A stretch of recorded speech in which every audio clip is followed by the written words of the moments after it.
राजस्थान विधानसभा चुनाव 2023 के परिणाम 3 दिसंबर को आने वाले हैं। इससे पहले आए एग्जिट पोल के बाद अब राजनीतिक पार्टियां एक एक सीट को बेहद ही गंभीरता से देख रही हैं। बीजेपी हो या कांग्रेस, दोनों ही मुख्य दल सरकार बनाने को लेकर गुनाभाग करने में जुट गए हैं। कई सीटों पर मजबूत माने जा रहे करीब 15 निर्दलीयों से भी संपर्क किया जा रहा है। दरअसल राजस्थान में हुए विधानसभा चुनाव को लेकर जहां कांग्रेस आश्वस्त नजर आ रही है, वहीं बीजेपी भी अपनी सरकार बनाने का दावा कर रही है। लेकिन कहीं ना कहीं पूर्ण बहुमत से सरकार बन रही है या नहीं, इसे लेकर मंथन किया जा रहा है। पार्टियां निर्दलीयों से भी संपर्क कर रही हैं। जहां पर निर्दलीय प्रभावी हैं या अन्य पार्टियों में हैं, उन्हें भी अपने पक्ष में किए जाने की चचारें राजस्थान में जोरों पर की जा रही है।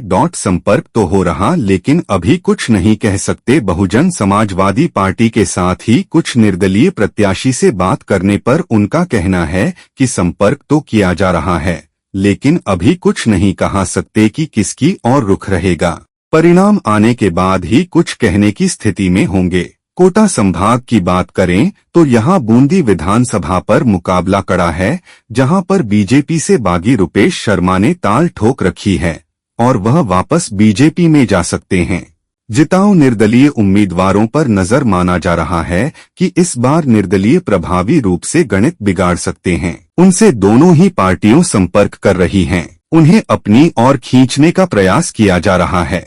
जो निर्दलीय उम्मीदवार जीत सकते हैं, उन पर पार्टियां पूरी तरह से नजर बनाए हुए हैं। उनसे बातचीत की जा रही है ताकि 1-2 सीटों से कहीं भी सरकार आ रही हो या जा रही हो तो निर्दलीय की भूमिका अहम होगी।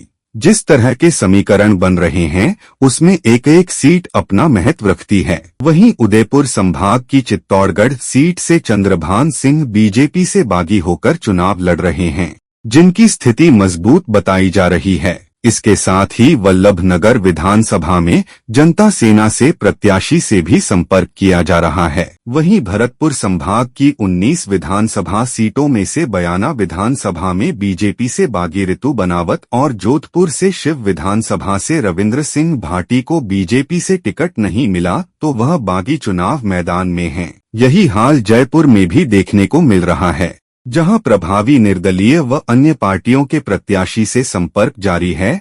जहां त्रिकोणीय मुकाबला, वहां पैनी नजर। जिस विधानसभा पर त्रिकोणीय मुकाबला है, वहां बीजेपी और कांग्रेस का शीर्ष नेतृत्व पूरी टीम के साथ उन्हें अपनी ओर करने का प्लानिंग में है। जहां पर कांग्रेस का बागी प्रत्याशी जीत की कगार पर है या जीत सकता है।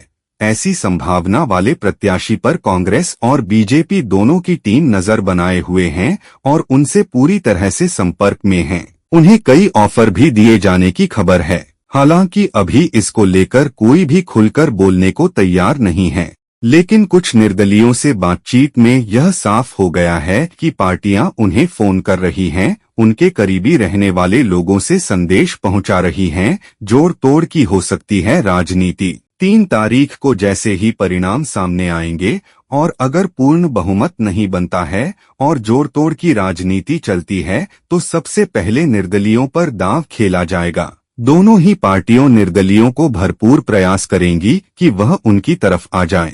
ऐसे में बड़ा बंदी होना भी स्वाभाविक है और चुनाव से पहले ही निर्दलीयों को अपने साथ ले जाने की जद्दोजहद शुरू हो चुकी है।